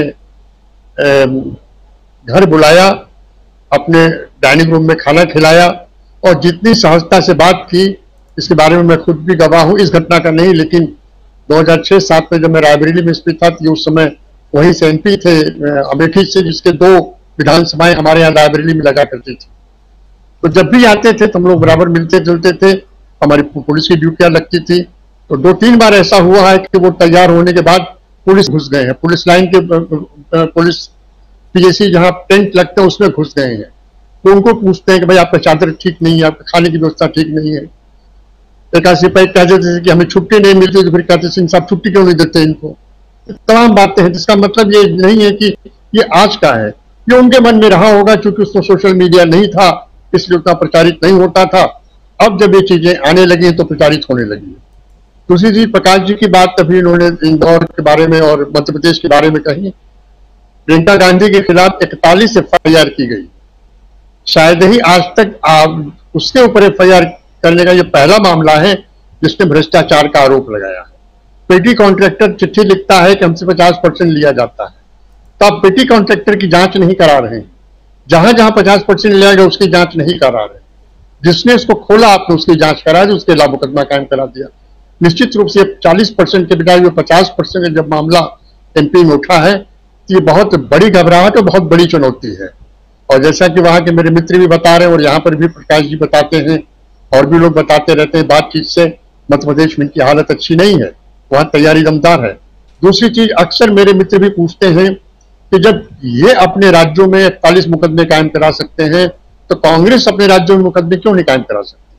बहुत लोग कहेंगे कि नहीं साहब, ये तो हम लोकतंत्र को इनकी नजर से नहीं देखना चाहते, हम लोकतांत्रिक जरूर हैं। लेकिन दिक्कत यह है कि जब आपका मुकाबला एक फासिस्ट शक्ति से पड़ा हुआ है, तो आप लोकतंत्र के मध्यम रास्ते से नहीं चल सकते, आपको उस रास्ते पर जाना ही पड़ेगा। कानून को कानून का रास्ता जरूर अख्तियार करना पड़ेगा। इन 41 मुकदमों में कुछ भी नहीं होगा, वो एक दिन की भी गिरफ्तारी नहीं कर सकते हैं, और गिरफ्तारी करेंगे तो ये बिल्कुल बूमरैंग कर जाएगा, ये वो भी जानते हैं। ये केवल एक डराने की बात है। और आज सबसे बड़ी बात है कि जो डरता है वही डराता है। आप प्रधानमंत्री जी की भाषा सुनिए, उनकी बातचीत की स्टाइल सुनिए, जबरदस्ती की उनकी हंसी सुनिए मैं लोकसभा में, मूल मुद्दे से बहक के कहीं और जाने की बात सुनिए, कांग्रेस और राहुल गांधी का बराबर उल्लेख सुनिए, और आज फिर वही पुरानी बात परिवारवाद परिवारवाद परिवारवाद ये साफ बताता है कि वो बौखला गए हैं और इस सब के पीछे कांग्रेस की दमदार तैयारी है। कांग्रेस को ये आक्रामकता बनाए रखनी होगी और एक भी ऐसा मौका भारतीय जनता पार्टी या उनके आईटी सेल का नहीं छोड़ना होगा जिसमें वो झूठ नहीं कह रहे हैं। बिना झूठ बोले वो रह नहीं सकते और आपको बिना सच को खोले रहना नहीं। जी बिना झूठ बोले रह नहीं सकते और झूठ की राजनीति हो रही है, झूठ पर सच, और सच में भी ऐसी राजनीति जहां कोई छल नहीं है, कोई कपट नहीं है, कोई दिखावा नहीं है, वैसी राजनीति क्या आज की राजनीति पर हावी हो पाएगी? एक बड़ा सवाल है, लेकिन सवाल के साथ आना चाहता हूं प्रशांत टंडन जी आपके पास कि जो राजनीति राहुल गांधी कर रहे हैं वहां झूठ, छल, कपट ये सब कुछ भी नहीं है। जो बातें हैं बिल्कुल क्लियर कट बातें राहुल गांधी करते हैं। आप याद कीजिए 2 महिलाओं का जिक्र उन्होंने किया था, उन पर भरी सभा में, संसद में उन पर झूठ बोलने का आरोप सत्ता पक्ष के सांसदों ने लगाया और राहुल गांधी ने कहा कि मैं झूठ नहीं बोल रहा हूं और उसका प्रमाण उन्होंने 2 दिन बाद दे दिया। और उसके बाद अभी हम लगातार देख रहे हैं कि राहुल गांधी कहीं ना कहीं अपने उसी अंदाज को आगे बढ़ाए जा रहे हैं। इस पे जो झूठ की राजनीति है, कलावती से लेकर के 13 बार लॉन्च करने का, और इसके अलावा न जाने कितनी राजनीति, फ्लाइंग किस वाली झूठ की राजनीति, विवेकानंद आश्रम राहुल गांधी नहीं गए, ये झूठ की राजनीति, कितनी झूठ की राजनीति है। वो क्या हावी जो आज है उस पर राहुल गांधी भारी पड़ते हुए दिखाई देते हैं क्या प्रशांत टंडन जी? राजीव जी, राहुल गांधी की ये सारी जो गतिविधियां हैं, आपको इसमें एक बड़ा तारतम्य दिखाई देगा कि वो सीधे सीधे वोट बैंक की राजनीति को एड्रेस नहीं करते दिखाई देते हैं। ये सब कुछ बहुत सहज हो रहा है और मैं भी इसको वोट बैंक की राजनीति से जोड़ना नहीं चाहता हूँ। इसलिए नहीं जोड़ना चाहता हूँ कि राजीव जी की इस वक्त देश की जो स्थिति है पिछले कुछ वर्षों से, ऐसा नहीं है कि देश की स्थिति बड़ी जो है वो फर्क थी, भ्रष्टाचार नहीं था या अपराध नहीं थे, सब कुछ था एक सीमित दायरे में। लेकिन जो चीज़ नहीं थी वो ये था कि सत्ता के द्वारा, पुलिस के द्वारा और या इंडस्ट्रियल स्केल पे संचालित करने का जो नफरत की राजनीति है, जो हेट क्राइम है, उसको सत्ता का कहीं जो है वो आशीर्वाद नहीं प्राप्त था।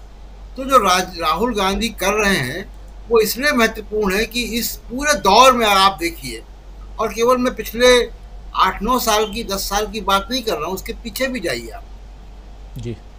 जिस प्रकार की राजनीति उत्तर भारत में चल रही थी, जिसमें नफरत धीमे धीमे जो है वो पनप रही थी, उसके खिलाफ कोई बड़ा सामाजिक आंदोलन नहीं खड़ा हुआ।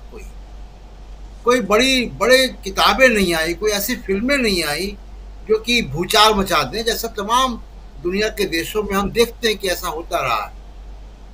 हमारे भी समाज में, अलग अलग समाजों में ये चीज़ें होती रही हैं कि कोई किताब आती है, कोई बड़ा एक रिफॉर्मिस्ट पैदा हो जाता है और वो समाज को जोड़ने का काम करता है। उत्तर भारत में बदकिस्मती से ऐसा पिछले कुछ दशकों में नहीं हो रहा है। तो अब ये जिम्मा भी अब राजनीतिक पार्टियों के हाथ में है कि वो कैसी राजनीति करें कि जो नफरत समाज में घुल गई है वो कम हो। तो वोट बैंक की राजनीति से ज़्यादा ये ज़रूरी है कि देश में जरा ठहराव आए। बहुत गुस्सा, बात बात में गुस्सा, पार्किंग में गुस्सा, सीट ना मिलने पर ट्रेन में गुस्सा, मतलब धर्म के आधार पर पहचान करने पर गोली मार देने की बात, ये जो गुस्सा है इसको ठंडा करने की ज़रूरत है राजीव जी इस देश में। और ये गुस्सा ठंडा होगा तो बहुत प्रोडक्टिविटी है, बहुत टैलेंट है, पूरी ज़मीन तैयार है, हमारा जहाज रनवे पर है विकसित देशों से हाथ मिलाने को, कंधे से कंधा मिलाने को। लेकिन सवाल ये कि इतनी नफरत के साथ हम ये नहीं कर सकते। तो ये जो राहुल गांधी कर रहे हैं वो बहुत महत्वपूर्ण है। दूसरी बात राजीव जी ये है कि अभी आप चर्चा कर रहे थे, शायद दीपक जी कह रहे थे कि किस तरीके से राहुल गांधी लोगों से घुलते मिलते हैं, सत्ता के धारी लोग मोदी जी नहीं मिलते हैं। याद कीजिए, आप सब लोगों की बहुत लंबी पत्रकारिता है या पब्लिक लाइफ में रहे हैं, प्रशासनिक अमलों में रहे हैं, बड़े बड़े तमाम प्रधानमंत्री जो है वो जनता दरबार एक लगता था, एक कॉन्सेप्ट था प्रधानमंत्रियों का, साप्ताहिक या कभी 15 दिन में, कई महीने में एक बार जनता के लोग अपनी अर्जियां लेकर जाते थे प्रधानमंत्री निवास पे। 100, 200, 500, 50 लोग जिनको भी प्रधानमंत्री मिलता था, प्रधानमंत्री आते थे, सबकी चिट्ठियां लेते थे, कुछ लोगों से बात करते थे। ये एक ऐसा नहीं कि उससे देश की सारी समस्याएं हल हो जाती थी, लेकिन एक सिंबॉलिक, एक प्रतीक है कि जनता के साथ खड़ा है आपका प्रधानमंत्री, आपकी बात सुनने को तैयार है, आप उस तक पहुंच सकते हैं। आप देखिए नरेंद्र मोदी साहब ने आने के बाद ये परंपरा बंद कर दी। अब प्रधानमंत्री निवास में कोई जनता दरबार नहीं लगता है। उद्योगपति जाते होंगे, दूसरे लोग जाते होंगे रात के अंधेरे में, लेकिन जनता नहीं जाती वहां पे। आप वाजपेयी जी के समय देख लीजिए, मनमोहन सिंह के समय देख लीजिए, इंदिरा गांधी के समय देख लीजिए, ये होता था। और हर सब प्रधानमंत्रियों ने इस परंपरा को कायम रखा है, लेकिन मोदी साहब ने इस परंपरा से हट गए, मोदी साहब, और वो एक राजा वाली जो है परंपरा पे आ गए हैं। तो ये लोकतंत्र के लिए अच्छा नहीं है, पहली बात। दूसरी बात कि देखिए कल बड़ा इम्पोर्टेंट दिन है, भारत की आज़ादी की सालगिरह के साथ साथ मोदी साहब का दूसरे कार्यकाल में लाल किले से आखिरी भाषण है। इसके बाद वो 2024 के 15 अगस्त में जो नया प्रधानमंत्री होगा वो भाषण देगा, या ये चुनकर दोबारा आते हैं तो ये भाषण देंगे, लेकिन इन 10 साल के कार्यकाल में ये आखिरी भाषण होगा। और सबकी निगाहें होंगी कि प्रधानमंत्री मोदी वहां से कैसा भाषण देते हैं जी। हम लोगों ने तमाम प्रधानमंत्रियों के भाषण वहां से सुने हैं, उसकी रिपोर्टिंग की है, और हमने देखा है कि प्रधानमंत्री लाल किले से एक बड़ा स्पष्ट और बहुत पॉजिटिव संदेश देता है। वहां से दलगत राजनीति नहीं करता। चौधरी चरण सिंह का भी भाषण है जो संसद भी नहीं देख पाए, लेकिन इस्तीफा दे दिया, लेकिन उनके कार्यकाल में ही 15 अगस्त आया था, और लाल किले का भाषण है उनका, यूट्यूब में वीडियो में लोगों को मिल जाएगा, आप सुनिए उस भाषण को। कितने जो है वो जमीनी बातें कर रहे हैं वहां से खड़े होकर। प्रधानमंत्री ने संसद में जिस तरीके का भाषण दिया है और जिस तरीके के भाषण वो पिछले लोकसभा वो लाल किले से देते आए हैं, अब उनको देखिए कि उसमें कितनी दलगत राजनीति, कितना पूर्व सरकारों की आलोचना, कितना उसमें ऐसी बातें जिनका कि कोई साक्ष्य नहीं है, जो सत्यता के आधार पर टिकती नहीं है। प्रधानमंत्री के साथ बड़ी एक शर्म आती है कि प्रधानमंत्री लाल किले से भाषण दे रहा है और लोग गूगल करके बता रहे हैं कि ये झूठ बोला, वो झूठ बोला, ये बात गलत बोली, वो बात गलत बोली, ये दावा गलत है, ये फैक्ट गलत है। कल इंतजार होगा कि क्या प्रधानमंत्री नरेंद्र मोदी आपने आखिरी 10 साल के कार्यकाल का आखिरी संबोधन जो लाल किले से होगा वो कैसा करते हैं। क्या वो बड़ा पॉजिटिव रहने वाला है, या जैसा भाषण हमने संसद में सुना वैसा ही है। तो इसका इंतजार होगा कि वो प्रधानमंत्री किस राजनीति को चुनते हैं, राहुल गांधी किस राजनीति को चुन रहे हैं वो हम देख रहे हैं। राजीव जी बिल्कुल, बहुत सही बात आप कह रहे हैं, सही सवाल यहाँ उठा रहे हैं कि प्रधानमंत्री नरेंद्र मोदी जब कल लाल किले की प्राचीर से 10वीं बार इस देश को संबोधित करेंगे तो किस राजनीति की तरफ बढ़ते हुए वो दिखाई देंगे, किस राजनीति को राहुल गांधी, जिस राजनीति के रास्ते पर राहुल गांधी चल रहे हैं, क्या उस राह पर चलने की कोशिश करेंगे प्रधानमंत्री नरेंद्र मोदी, या उसी राजनीति को आगे बढ़ाएंगे जिस राजनीति को पिछले 9 साल से बढ़ाते आए हैं। अब तो सदन के अंदर भी झूठ बोला जा रहा है, बहुत दमदारी के साथ झूठ बोला जा रहा है, और इतना झूठ बोलो कि कल को वह सच लगने लगे। इस नीति पर काम करते हुए प्रधानमंत्री नरेंद्र मोदी ही नहीं बल्कि उनके तमाम कुनबे के लोग दिखाई देते हैं। और बहुत दमदारी के साथ ये बात यहां इसलिए रख रहा हूं क्योंकि तथ्य वही हैं। यहां कुछ भी ऐसा नहीं कह रहा हूं जो प्रधानमंत्री को बुरी लगे बातें, या उनके अलग अलग जो मंत्रीगण हैं उनको बुरी लगे, क्योंकि क्या राहुल गांधी ने फ्लाइंग किस दिया था, स्मृति ईरानी जी साबित कर दें। यह हम भी चाहते हैं कि हम भी जानें। और ऐसे ही क्या राहुल गांधी कन्याकुमारी से जब पदयात्रा लेकर निकले थे तो वो नहीं गए थे उस जगह पे जहां का दावा वो कर रही थी, यानी स्वामी विवेकानंद के आश्रम में। वो तस्वीर भी सामने आ गई। तो आखिर आप इतनी झूठ क्यों बोलते हो? जो अभी इस जमाने में प्रकाश जी, इस जमाने में प्रकाश जी, जबकि सारी चीजें बिल्कुल सामने हैं, तब इतनी झूठ रख करके आप किनके, आपको क्या लगता है कि मेरे ऐसे अंधभक्त हैं जिनको सिर्फ मेरी बातें सुनाई देती हैं, समझ में आती हैं, उसके अलावा कुछ नहीं दिखाई देता? क्या आंखों पे पट्टी बांध दी गई है लोगों की और सिर्फ कान को खोल के रखा गया है और कान में भी वही शब्द आए जो हमारे माननीय बोले, और इस आधार पे राजनीति हो रही है और इस आधार पे देश की जनता को आगे बढ़ाया जा रहा है कि आइए और हमें वोट दीजिए? क्या ऐसी राजनीति कल फिर से हम आगे बढ़ते हुए देखने वाले हैं? एक बहुत वाजिब सवाल यहां उठा रहे थे प्रशांत टंडन जी, उस सवाल को आगे बढ़ाते हैं और जवाब ढूंढने की कोशिश करते हैं। कैसे देखते हैं डॉक्टर प्रकाश हिंदुस्तानी? राजीव जी, पहली बात तो है कि 15 अगस्त यानी स्वतंत्रता दिवस की पूर्व संध्या पर सभी को, पैनल के सभी लोगों को, दर्शकों को, सभी को शुभकामनाएं। अब रोल रिवर्सल कैसे होता है ये देखा जा सकता है। इस देश में जो व्यक्ति प्रधानमंत्रियों के घर में पैदा हुआ वो आम आदमी की तरह रहता है, और जो व्यक्ति आम आदमी के घर में पैदा हुआ वो शाही तरीके से रहता है। तो बड़ा रोल रिवर्सल है। रोल रिवर्स होने का एक और तरीका है, जो व्यक्ति अपने आप को हिंदू नेता बोलता है, समझता है, वो हिंदू नेता नहीं है बल्कि एक सांप्रदायिक नेता है। वो जो नेता अपने आप को, प्रकाश जी बस ये बताना चाहता हूं कि अभी पूर्व संध्या पर ये आप देख रहे हैं पीछे राष्ट्रपति भवन है, ये नॉर्थ ब्लॉक, साउथ ब्लॉक, और थोड़ा आगे की ओर हमारा कैमरा जो है वो जा रहा है, और उधर पार्लियामेंट है, और उसके बगल में ये नया वाला जो पार्लियामेंट है वो भी दिखाई दे रहा है। ये अभी की तस्वीर है, हमारे एक्सक्लूसिव तस्वीर हमारे वीडियोग्राफर फोटोग्राफर के द्वारा भेजा गया ये तस्वीर, जो पूर्व संध्या की आप बात कर रहे थे वही पूर्व संध्या यहाँ दिखाई दे रही है, दिल्ली की तस्वीर। जी, एक मिनट में अपनी बात खत्म करूंगा राजीव जी। दूसरी बात है कि आराम से राहुल गांधी का जो तरीका है काम करने का, आप देखिए राहुल गांधी ने कभी अपने आप को ये बताने की कोशिश नहीं की कि मैं हिंदू हूं या मेरा खानदान क्या है, मेरा गोत्र क्या है। जब पूछा गया मजबूरी में उन्होंने बताया। लेकिन हिंदू धर्म की एक बहुत बड़ी खूबी है, वो खूबी है कि हिंदू धर्म में लगातार जो परिवर्तन आ रहे हैं समाज में, वो चुपचाप आते हैं। वो कोई क्रांति का बिगुल बजा के, खूनी क्रांति करके, हजारों लाखों लोगों की हत्या करके नहीं आते। तो आप देखिए गांधी जी ने जो बदलाव किया था बहुत शांति से किया।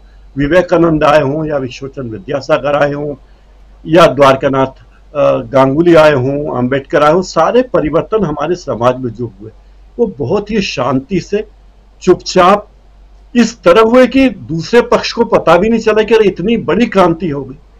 अंग्रेजों को कभी अंदाज नहीं हुआ कि इतनी बड़ी क्रांति हो गई। जेपी का आंदोलन चला, लोगों को अंदाज नहीं हुआ कि जेपी के आंदोलन का मतलब क्या है। इस देश में लाखों एकड़ जमीन लोगों ने दान दे दी। कभी कोई कल्पना कर सकता है दुनिया में कि लोग अपनी जमीनें दान कर दे? भूदान यज्ञ में लोगों ने जमीनें दान कर दी। तो जो परिवर्तन भारतवर्ष में आए वो बहुत चमत्कारिक है, और राहुल गांधी जो परिवर्तन कर रहे हैं धीरे धीरे, वो बहुत डंका नहीं बजा रहे हैं, लेकिन मुझे लगता है कि वो सही तरीके से वही कार्य कर रहे हैं। जो राजेंद्र माथुर मशहूर संपादक हुए वो कहते थे कि परिवर्तन की हिंदू शैली जो है वो भारत ने अपना ली है। भारत में जो परिवर्तन होते चुपचाप होते। इंदिरा गांधी को सत्ता से हटाने की बात हो, या बाबा आमटे की समाज सेवा हो, या तमाम तरह के जो आंदोलन पहले भी हुए देश में, आप देखेंगे सारे आंदोलन बहुत शांतिप्रिय तरीके से हुए। राहुल गांधी जो आंदोलन कर रहे हैं, लोगों में बदलाव ला रहे हैं, लोगों से मिल रहे हैं, वो लोगों के दिलों को बदल रहे हैं, और इसका नतीजा भविष्य में मिलेगा, चुनाव में भी मिलेगा। हालांकि कांग्रेस और राहुल हमेशा कहते हैं कि हम जो कुछ कर रहे हैं वो सत्ता पाने के लिए नहीं करते, सत्ता हमारा लक्ष्य नहीं है, समाज में सुधार और बदलाव हमारा लक्ष्य है। तो ये बात जो कह रहा है, मुझे लगता है कि वही व्यक्ति दिलों पर राज कर सकता है, और उम्मीद करना चाहिए कि कल प्रधानमंत्री नरेंद्र मोदी जी एक स्टेट्समैन की तरह भाषण दें, एक पॉलिटिशियन की तरह ना दें। राजीव जी, एक स्टेट्समैन की तरह भाषण दें प्रधानमंत्री नरेंद्र मोदी, लेकिन क्या नरेंद्र मोदी जो हैं उसी राजनीति को आगे बढ़ाते हुए दिखाई देंगे जिस राजनीति पर वो पिछले 9 साल से चलते आ रहे हैं? प्रमोद अग्रवाल जी, आपसे भी समझना चाहता हूं, या राहुल गांधी जिस राह पे चल रहे हैं जहां वो कह रहे हैं कि मणिपुर के लोगों को न्याय दीजिए, हरियाणा के लोगों को न्याय चाहिए, न्याय उन लोगों को भी चाहिए जिनके परिजनों को चलती ट्रेन में मार दिया गया, और ऐसे तमाम न्याय उन महिलाओं को, पहलवानों को भी चाहिए जिनको घसीटा तब गया जब नए बिल्डिंग का, संसद भवन का उद्घाटन हो रहा था, सेंगोल की स्थापना हो रही थी। क्या इस राह पर भी दिखाई देते हैं प्रधानमंत्री नरेंद्र मोदी? प्रमोद जी। घर को आग लगती है घर के चिराग से, इसको सिद्ध कर रहे हैं वो। भारतीय जनता पार्टी के जितने भी कर्णधार हुए और जो जीवित है उनको तो उन्होंने घर बैठा दिया है, या हो सकता है दरभंगा में एम्स में भर्ती करा दिया। पार्टी की जगह मैं हो गया है, मैंने किया, मैं कर रहा हूं। अपनी पार्टी तक का नाम नहीं लेते आजकल, सिवाय कांग्रेस के उनके मुंह से और कोई शब्द नहीं निकलता। उनकी एकमात्र उपलब्धि यही है कि वो कांग्रेस की असफलता दिखाकर अपना सिंहासन ऊंचा करते जाते हैं, और वो इतना ऊंचा उठ गए हैं कि जनता उन्हें दिखाई नहीं देती। दीनदयाल उपाध्याय का वो अंतिम छोर का अंतिम व्यक्ति कहां गया अब पता ही नहीं चलता। 2 व्यक्ति दिखाई देते हैं, 2 व्यक्ति के लिए सारा कुछ हो रहा है।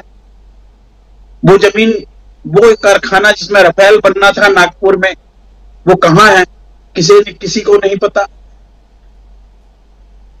कहना क्या चाहते हैं कि देश बहुत खुशहाल है। कितना खुशहाल है कि आज भी टमाटर 100 रुपए किलो बिक रहा है। तमाम कोशिशों के बाद महंगाई आप कम नहीं करना चाह रहे, कम कर नहीं पा रहे। आम आदमी की समस्या जहां की तहां खड़ी है। देश एक वर्षा रहित स्थिति उसके सामने खड़ी हुई है। अकाल की स्थिति बन रही है, कहीं ज्यादा अतिवर्षा की स्थिति बन रही है। देश इस बारे में क्या प्लानिंग कर रहा है कोई नहीं बताता। सीएजी ने जो रिपोर्ट दी है, मैं चाहता हूं कि प्रधानमंत्री कल लाल किले की प्राचीर से उसका जवाब दें। जिस तरह उन्होंने एक भूत खड़ा किया था विनोद राय की 2G स्पेक्ट्रम और कोल घोटाले की रिपोर्ट के आधार पर, और उस भूत को, उस झूठ को इतना फैलाया था कि एक कुशल प्रधानमंत्री की छवि उसके पीछे चली गई। आज उनके सामने वही झूठ सच बन के खड़ा है। अब उनका नियुक्त किया हुआ सीएजी उनके खिलाफ बोल रहा है। उन्हें देश को बताना चाहिए कि जो मैंने नारा दिया था, ना खाऊंगा ना खाने दूंगा, वो इस खाने और खिलाने में कैसे तब्दील हो गया। जी। सीएजी की रिपोर्ट का जवाब नहीं देंगे, मणिपुर पर हंसेंगे और फ्लाइंग किस की बातें फैलाकर जनता को गुमराह करेंगे। ये तो इनका चरित्र ही है। जिस डिग्री मिश्रा जी को संसद में सबसे ज्यादा टाइम दिया गया बोलने का, उन्होंने जितनी बातें बोली उसमें कौन सा सच था? सारी दुनिया को आप दिखाना चाहते हैं कि हम उस धारणा को प्रतिपादित कर रहे हैं जिसमें कहा गया था कि 100 बार एक झूठ को 100 लोग लगातार बोलते रहें तो वो सच में तब्दील हो जाता है। लेकिन वास्तविक धरती का भारतीय नागरिक तो भुगत रहा है, महंगाई को भुगत रहा है, बेरोजगारी को भुगत रहा है। सिलेंडर जिनको आप उज्ज्वला कहते थे वो सिलेंडर नहीं ले पा रहे हैं। आयुष्मान कहते थे, 10-10 लाख व्यक्ति एक ही नंबर पर रजिस्टर्ड हैं, जांच नहीं करवा पा रहे हैं। हिडनबर्ग की रिपोर्ट पर आपका सेबी जैसा रेगुलेटर 12 महीने तक जांच नहीं कर पा रहा है, और यदि मामला विपक्ष का हो तो 3 दिन में जांच हो जाती है। अगर जहां ये लगने लगता है कि न्यायपालिका हमारे खिलाफ जा रही है तो या तो आप उसका तबादला कर देते हैं, या अभी एक नई परंपरा आपने फिर से शुरू कर दी है। दिल्ली के बिल के पास हो जाने के बाद अब आप चीफ जस्टिस को भी हटाना चाहते हैं अपने रास्ते से, न्याय के दरवाजे भी बंद करना चाहते हैं इस देश के लिए। करने क्या जा रहे हैं? 25 साल का प्लान बनाते हैं वो हमेशा। शायद कल भी वो बोले कि हम 2045 में दुनिया का सर्वश्रेष्ठ राष्ट्र बन जाएंगे, इसलिए मुझे वोट दो। देश कैसे सर्वश्रेष्ठ बन जाएगा ये कभी नहीं बताते। मोदी सर्वश्रेष्ठ है ये हमेशा बताते हैं। समझ में नहीं आता इस देश की जनता को इतना बेवकूफ क्यों समझ रहे हैं। ठीक है, एक बार उनकी काट की हांडी चढ़ गई, दोबारा आपने पुलवामा करके उस काट की हांडी को बचा लिया, लेकिन इस बार जनता बहुत जागरूक है। इस बार उसने नफरत और घृणा की पहचान कर ली है। इस बार उसने यह समझ लिया है कि इस देश में भाईचारा और सांप्रदायिक सद्भाव ही इस देश को आगे बढ़ा सकता है। इसलिए इस बार वो संदेश दें कि यह देश वास्तव में कैसे आगे बढ़ेगा, वास्तव में इस देश की जरूरत क्या है। अगर वो ऐसा नहीं कर पाते हैं तो एक प्रधानमंत्री नहीं, हम एक ऐसे नेता को सुनेंगे जो सिर्फ नफरत के बीज बोता है और वोट की फसल काटना चाहता है। जी, राजू, नफरत और मोहब्बत, क्या यहाँ नफरत और मोहब्बत की फिर से बात कल होगी? ज़रा समझना चाहता हूँ विजय शंकर जी आपसे भी, सिंह साहब की प्रधानमंत्री नरेंद्र मोदी से उम्मीदें जनता को बहुत होगी। देश की जनता जो है वो बहुत कुछ चाहेगी कि अलग अलग, अगर देखिए तो अलग अलग साल अलग अलग बातें प्रधानमंत्री नरेंद्र मोदी करते रहे उसी लाल किले की प्राचीर से, और उस भाषण के ही अंश को, हिस्सों को अगर निकालिए आप तो आपको समझ में आ जाएगा कि कितने दावे किए गए और उन पर कितना अमल किया गया। वो अगर फैक्ट चेक किया जाए तो वहाँ भी कहीं ना कहीं मोदी जी फेल नज़र आएंगे। स्मार्ट सिटी से लेकर के बेटी पढ़ाओ बेटी बचाओ तक। इसलिए बेटी पढ़ाओ बेटी बचाओ की बात कर रहा हूं क्योंकि बेटियों के साथ क्या कुछ हुआ, मणिपुर में क्या कुछ हुआ महिलाओं के साथ में, ये सब कुछ भी हमने आपने सबने देखा। क्या उम्मीद की जाए कल, जबकि आखिरी भाषण देने जा रहे हैं प्रधानमंत्री नरेंद्र मोदी इस कार्यकाल का, दूसरे कार्यकाल का, और अब तीसरा कार्यकाल आएगा कि नहीं आएगा, फिर कौन होगा प्रधानमंत्री? अगर मोदी होंगे फिर से तीसरे कार्यकाल में तो फिर अगले साल देखेंगे। लेकिन आज जब हम चर्चा कर रहे हैं आज़ादी की सालगिरह की पूर्व संध्या पर, तो प्रधानमंत्री नरेंद्र मोदी दूसरे कार्यकाल का आखिरी भाषण कल देने वाले हैं। कैसे देखा जाए? नहीं लगता कि दूसरे कार्यकाल के आखिरी भाषण एक स्टेट्समैन के रूप में होगा। यह भाषण उन्हीं भाषणों की पुनरावृत्ति होगी जिनको हम पिछले 10 साल में बराबर सुनते आए हैं और जिसे हमने अभी हाल में संसद में सुना है, विभिन्न चुनाव सभाओं में सुना है। क्या पता आप यहां पर भी वही झूठ सुने जो ये बराबर झूठ बोलते आए हैं। जो गोयबल का कहना था कि एक झूठ को 100 बार बोलो वो झूठ सच हो जाता है, कि गोयबल के जमाने में तो सही था, क्योंकि वहां पर झूठ को आंकने के लिए, झूठ की पड़ताल करने के लिए साधन नहीं थे। जो भी थे वो मीडिया या रेडियो रहा या अखबार रहे, वो सत्ता के नियंत्रण में थे। लेकिन आज उस झूठ का पर्दाफाश करने के लिए हमारे पास बहुत से साधन है। प्रशांत जी सही कह रहे थे कि भीड़ में बैठा हुआ कोई भी व्यक्ति उसी समय गूगल में टाइप करेगा और सही चीज निकल के सामने आ जाएगी। जब तक वो दूसरी टॉपिक पर जाएंगे तब तक ये चीज वो सर्कुलेट हो जाएगी और हम लोगों तक पहुंच जाएगी। तो निश्चित रूप से कल आजादी का महोत्सव है, 75 साल पूरे हो रहे हैं। 76वें साल के स्वाधीनता संग्राम, स्वाधीनता दिवस में हम उनका भाषण सुनेंगे। उनके दूसरे कार्यकाल का अंतिम भाषण होगा। अगले साल कौन करता है कौन नहीं करता ये भी इतिहास, वो भी भविष्य के गर्भ में है। लेकिन इतिहास में अगर उनके सारे भाषणों को देखें तो किसी भी भाषण में जनता के प्रति कभी कोई संवेदनशीलता दिखी ही नहीं। चाहे नोटबंदी के बाद उनका जापान का वो भाषण देखें कि घर में शादी है और पैसा नहीं है। उसके बाद कोरोना के दौरान ऑक्सीजन से जो पीड़ित लोग मर गए उनका देखें, और अगर सत्यपाल मलिक की बात पर यकीन करें तो उनसे कहा हुआ उनका वाक्य देखें 750 किसानों की मौत पर, क्या वो मेरे लिए मरे थे? तो कहां संवेदनशीलता देखी? मणिपुर आप देख ही चुके हैं, मणिपुर के बारे में जरा सी भी संवेदनशीलता नहीं है। यही कहना कि साहब सूरज उगेगा। अब गृह मंत्री कह रहे हैं कि वो म्यांमार से आए हुए, क्योंकि 10 साल से आपकी सत्ता है, कभी रोहिंग्या घुस जा रहे हैं, कभी कुकी घुस जा रहे हैं, और चीन जब घुस के मारता है तो कहते हैं कोई घुसा ही नहीं था और आज भी नहीं घुसा है। तो सही बात यह है कि इन्हीं चीजों पे ले जाते हैं, लेकिन मैं समझता हूं अब इस चीज की पोल पट्टी खुलने वाली है, खुल चुकी है, जनता के बीच संदेश साफ जा रहा है और जनता इस बात को मान गई है कि हर बात पर झूठ बोलते हैं। इनके कार्यकर्ता भी अब डिफेंसिव हो गए हैं। कुछ जो इनके कट्टर कार्यकर्ता हैं उनसे भी बात होती रहती है, कट्टर से मेरा मतलब जो आरएसएस कैडर के हैं, लेकिन वो भी कहीं न कहीं दुखी हैं।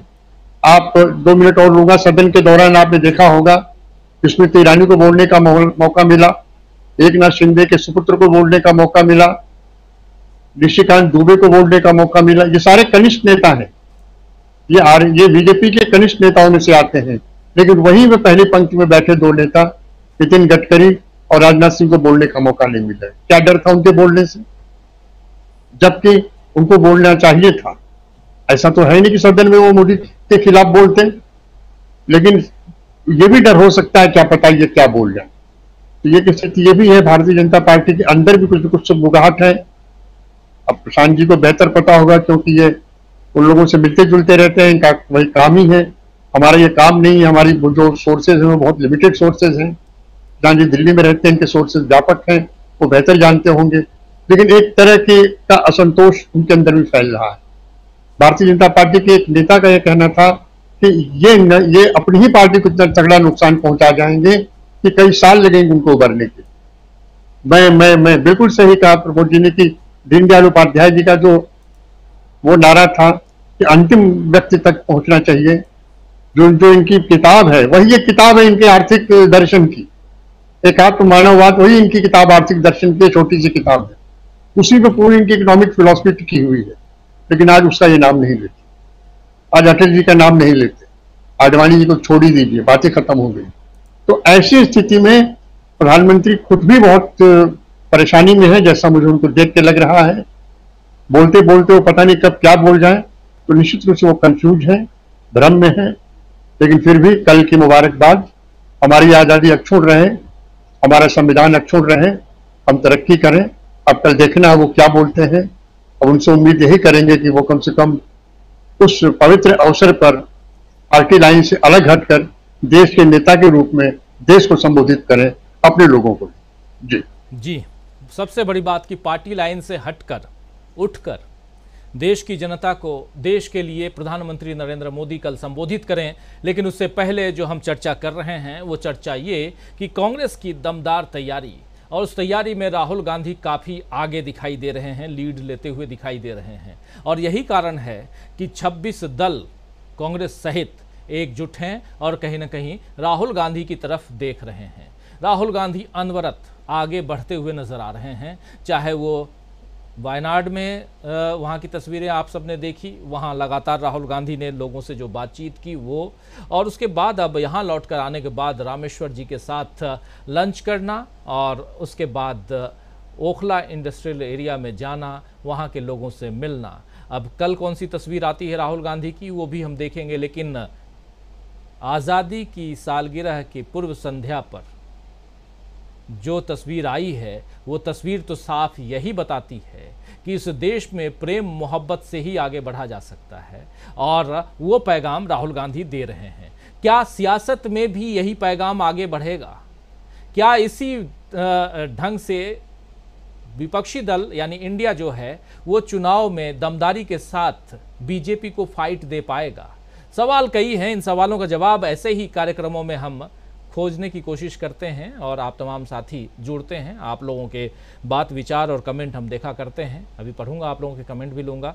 बहुत शुक्रिया अदा करना चाहता हूं सिंह साहब, आपने बहुत शानदार ढंग से अपनी बात रखी, बहुत बहुत शुक्रिया। डॉक्टर प्रकाश हिंदुस्तानी जी बहुत धन्यवाद, प्रमोद अग्रवाल जी बहुत बहुत शुक्रिया, प्रशांत टंडन जी बहुत बहुत धन्यवाद आपको, और डॉक्टर दीपक पासपोर्ट जी बहुत शुक्रिया, और बहुत शुक्रिया, बहुत धन्यवाद अमलेंदु उपाध्याय जी आपको।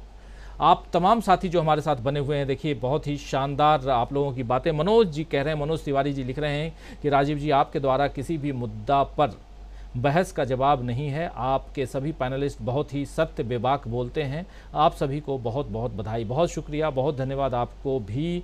और वैसे ही प्रेम परगी हमारे साथ हैं, हमारे साथ जुड़े हुए हैं मोहम्मद जाम्बीर। 15 अगस्त के सुबह सुबह लाल किले से मोदी जी पूछेंगे 70 साल में कांग्रेस ने किया दिया, कोई बता न दे ना नहीं तो उसे बेच देंगे, ये कह रहे हैं मोहम्मद जाम्बीर। और राजकुमारी सैनी जी का कहना है मेरा भारत महान और राहुल गांधी जी महान।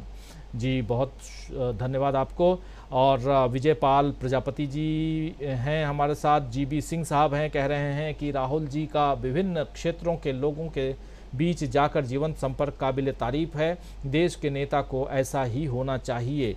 और डॉक्टर विनोद प्रकाश गुप्ता शलभ साहब कह रहे हैं डीबी लाइव उत्कृष्ट और महत्वपूर्ण कार्य कर रहा है, इसके कर्णधार राजीव, उनकी पत्नी, उनका परिवार, उनके साथी सब अभूतपूर्व तपस्या में लीन हैं। हम सब साथी आपके कार्य निष्ठा के प्रति नतमस्तक हैं, युग युग जिए। बहुत बहुत धन्यवाद, बहुत शुक्रिया आपको डॉक्टर विनोद प्रकाश गुप्ता शलभ साहब, बहुत बहुत धन्यवाद आपको। और मंटू बेरा साहब हमारे साथ बने हुए हैं, देवेंद्र चटर्जी जी हमारे साथ हैं, सीताराम गहानोलिया जी हमारे साथ हैं, हमारे साथ ऐसे ही बहुत सैयद अब्दुल मुगनी साहब हैं, गिरजा प्रसाद सिंह साहब हैं, कल लाल लाइक के जुमलेबाज को बारिश होगी लिख रहे हैं। और Sokar LLP Rahul ji was referred as ex-stranded इन दिन भर की खबर न्यूज एट एक सांसद रेफर्ड। 1 मिनट 45 सेकंड पर टाइम 14 अगस्त DB news anchor need to apologize to viewer.